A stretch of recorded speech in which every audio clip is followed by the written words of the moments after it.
So you think about it differently. So for example, whenever it comes to a bodily process, I always ask the question, what exactly is the body trying to do? In other words, not just, gee, that's an interesting phenomenon, I wonder what's going on. Oh, this molecule is moving that way, and that molecule is moving this way, and these are combining. Instead of those usual questions and getting lost in the weeds, I always bring myself back to the question, what exactly is the body trying to do?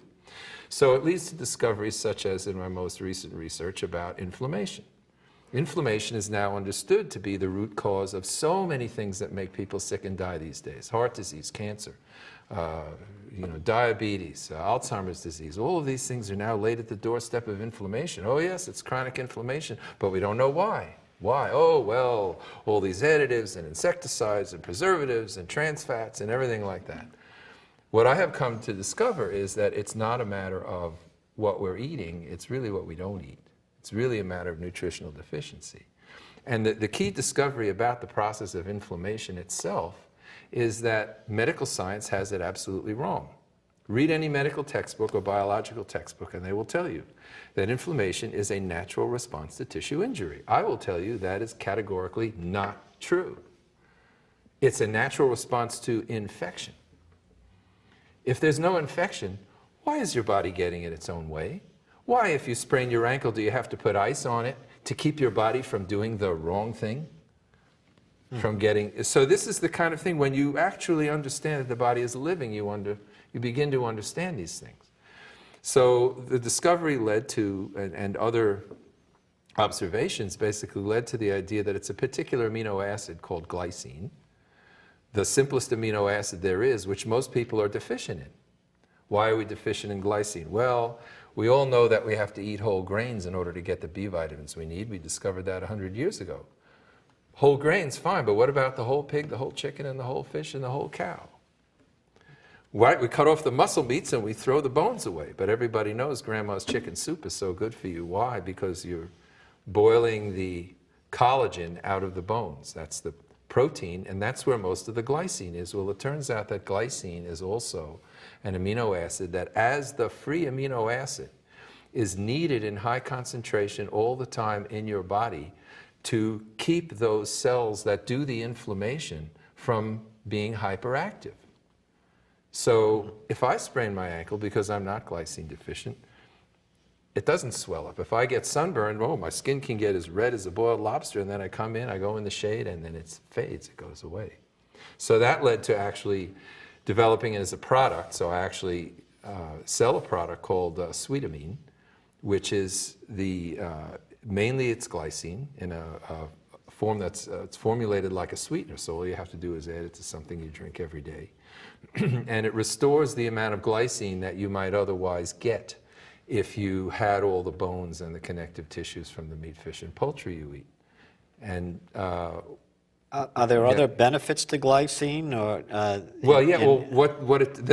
Most of the benefits have to do with the fact that it prevents inappropriate inflammation. Now, not only are there many diseases, and all these other diseases like heart disease and cancer and so on, it will take years to prove that if you correct the glycine deficiency that you actually won't get these diseases. But there are some where we know the role of inflammation, and I know from experience now of myself and my family and customers that, for example, many diseases which would be made worse, which are made worse by the presence of inflammation, become insignificant. Gout is one of them. Another one is shingles. I just had shingles. I had shingles most of the summer, all through June and into July, just this last summer. And how did I know I got shingles? I had a very classic case. My neurologist looked at my rash and he said, oh yes, that's shingles, classic shingles. I had the classic shingles rash, except for where was it on your body? On the back, lower back, one side. It's classical, a particular kind of rash. So it's always on one you couldn't side. see it? I couldn't see it, except, I couldn't see it, right. And the thing is, I couldn't feel it. When I tell people I had shingles, they say, oh, it's like somebody died, you know. And no, the fact is it was just a nuisance. And the way I found it was, I was just soaping up in the shower and I feel these bumps on my back with my fingers. Oh, well, gee, I wonder what those are. So I looked in the mirror, in the double mirror, so I could, see behind me, and there it was. And so I saw my neurologist, who confirmed it and said, yes, this is classic shingles. And so, but it didn't hurt. So I know gout. I had one friend who was taking my glycine supplements and said when he has a gout outbreak, it's very mild. So shingles, very mild, no pain. Another condition like that is something called RSD, reflexive sympathetic dystrophy, which is a chronic condition that often happens in old war wounds, right? So wounded warriors get a condition like that. And again, it's because of inflammation. And this goes away. Fibromyalgia, It goes away if you take some glycine. No, if you actually include that daily as a supplement in your diet. In other words, if you get enough of it to eat, because it's not a drug. This is not a drug. I don't sell drugs. And glycine This is is something that we're just deficient in. So our human bodies produce glycine. Yes, that's another thing where you could see where the research has led us astray. Hold on with words. There's another case where research has led us astray. So, for example, we say glycine can be made by the human body, as you point out. That makes it what? That makes it non-essential. Well, you say, non-essential. Doesn't sound very important, does it? It's non-essential. Yeah. But in fact, again, thinking as a living, intelligent body designed that way, right? What would you think if you're the body now? Put some intelligence actually into the body. What is the body thinking? The body's thinking, well, if you had to design a body and how it's going to survive and grow and reproduce and all those things, right? You're intelligent now. So you say, what do I need to be able to make from scratch? Well, glycine is one of those things that's so important. It has so many critical roles, and you have to have a lot of it in your body every day, and it circulates through your body very quickly. Whoa, that's really important. I better be able to make it from scratch.